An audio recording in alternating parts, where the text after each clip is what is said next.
పత్రికా విలేకరుల ముందు అటెండ్ అవ్వటం.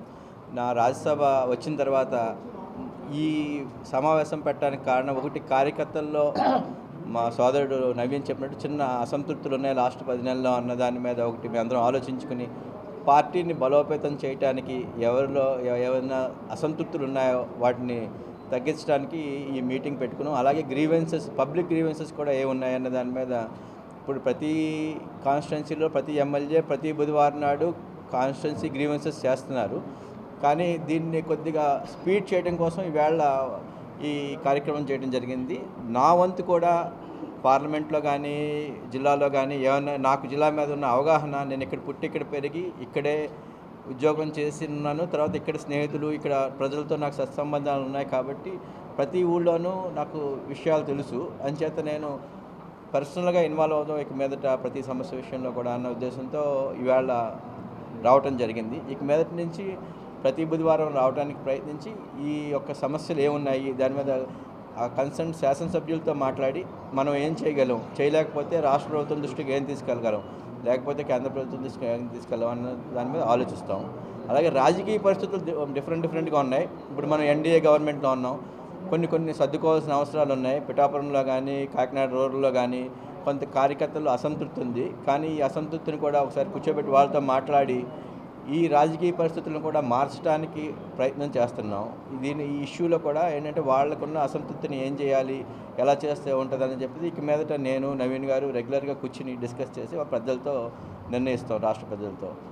ఇది కాకుండా ఇవాళ ప్రత్యేకంగా చెప్పదలుచుకుంది ఏంటంటే, నాకు ఎంపీ అయిన తర్వాత ఫస్ట్ ఎంపీ ల్యాండ్స్ వచ్చినాయి. ఈ ఎంపీ ల్యాండ్స్ని నేను ఫస్ట్ టైము కాకినాడకి ఎలాగా డెవలప్ చేయాలి అన్న దాని మీద నేను నా యొక్క సొంత టీంని శాసనసభ్యులతో అందరితో మాట్లాడుతున్నాను. నా ఆలోచన ఏంటంటే,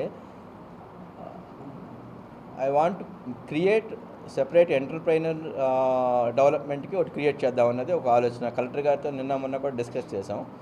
అంటే స్వశక్తితో ఎవరైనా ఏదైనా వ్యాపారం పెట్టుకునే వాళ్ళకి, సెల్ఫ్ ఎంప్లాయ్మెంట్ పెట్టుకునే వాళ్ళకి ట్రైనింగ్ ఇవ్వటం, వాళ్ళకి ఎలా ఆర్థిక సాయం చేయటం అన్న దాని మీద ఒక విధానం. రెండోది, నాకున్న పరిచయాల మీద హైదరాబాద్లో కానీ చుట్టుపక్కల కానీ చాలా కంపెనీల్లో ఉద్యోగాలు ఉన్నాయి. ఆ ఉద్యోగాలకి మన ఏరియాలో వాళ్ళు అంత స్కిల్ కానీ అంత కానీ లేకపోవచ్చు.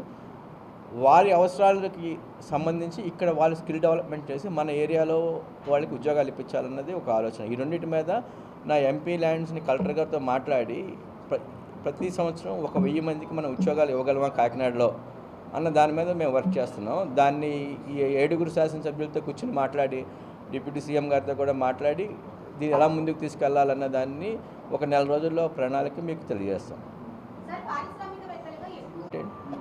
కాకినాడ ఎస్సీజెడ్ రన్ అవుతుంది కదా.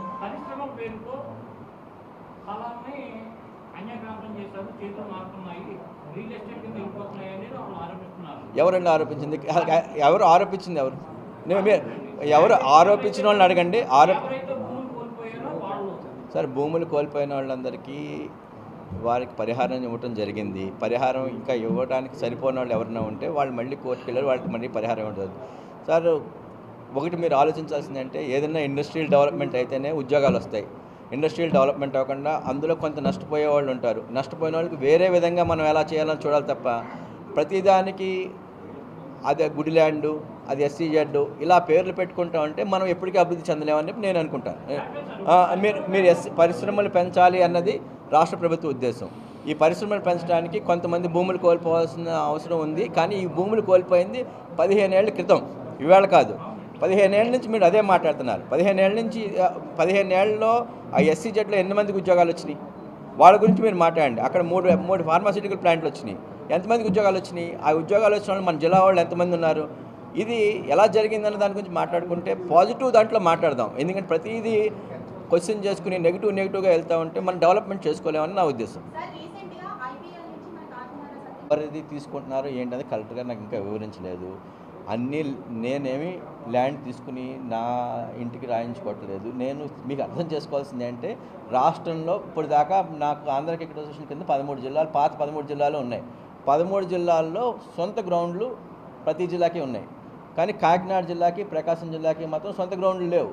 ఆ ఉద్దేశంతో నేను జిల్లా గారు చెప్పాను, కలెక్టర్ గారు చెప్పాను, మీరు గ్రౌండ్ ఇస్తే మీరు లీజుకి ఇచ్చినా మేము తీసుకుంటాం, అమ్మినా మేము కొంటాం, గవర్నమెంట్ రేటుకి అమ్మినా మేము కొంటాం, కొని మేము డెవలప్ చేస్తాం. ఈ డెవలప్మెంట్ చేయడం వలన క్రీడాకారులు డెవలప్ అవుతారు.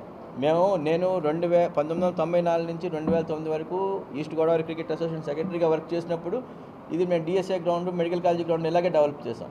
కొత్త ఏరియాని డెవలప్ చేద్దాం, ఇక్కడ చాలా మ్యాచ్లు వస్తాయి, దానివల్ల మ్యాచ్లు రావటం వలన మీకు డిఫరెంట్ రెవెన్యూస్ పెరుగుతాయి, హాస్టల్స్ పెరుగుతాయి, చాలా విధాలు పెరుగుతాయి. ఆ ఉద్దేశంతో చెప్పి దీంట్లో లోటుపాట్లు ఉంటే మేము ఏదో గుడి ల్యాండో లేకపోతే బడి ల్యాండో ఇటువంటి ఏమైనా ఉంటే ఏదైనా లీగల్గా ఉంటే తీసుకుంటాం తప్ప లీగల్గా లేని తీసుకునేది లేదు. అసలు first of all A land ఏది డిసైడ్ చేయలేదండి. నేను కలెక్టర్ గారిని రిక్వెస్ట్ చేశాను.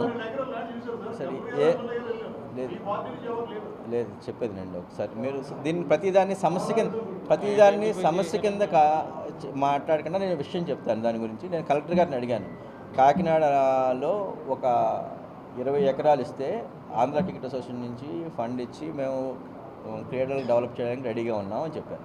ఆయన ఎంఎస్ఎన్ చార్టీస్ చూస్తే అది స్థలం చిన్నదవుతుంది. మీరు కాకినాడ రూరల్ ఏరియాలో చూడండి. నేను పర్టికులర్గా ఎందుకు చెప్పగలిగానంటే ప్రతిరోజు ఆ స్థలంకి వచ్చి క్రీడాకారులు ఆడుకుంటేనే అది రన్నింగ్లో ఉంటుంది. అదే ఆయన పెద్దాపురంలో ఒక సైట్ చూశారు, పెద్దాపురం దూరం అయింది. అంచేత నేను ఏమన్నా అంటే మీరు అన్నీ చూసి రండి, కలెక్టర్ గారిని అన్నీ చూసి వచ్చిన తర్వాత నేను వచ్చి డిసైడ్ చేస్తాను ఏది ఎక్కడ పెట్టాలి అన్నది.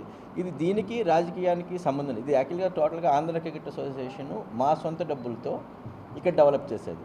ఇక్కడ లోకల్గా ఎమ్మెల్యేలని, లీడర్స్ని అందరినీ కలుపుకునేది. ఇది అందరి ఉపయోగం కోసం జరిగేది, క్రీడాకారుల ఉపయోగం కోసం జరిగేది.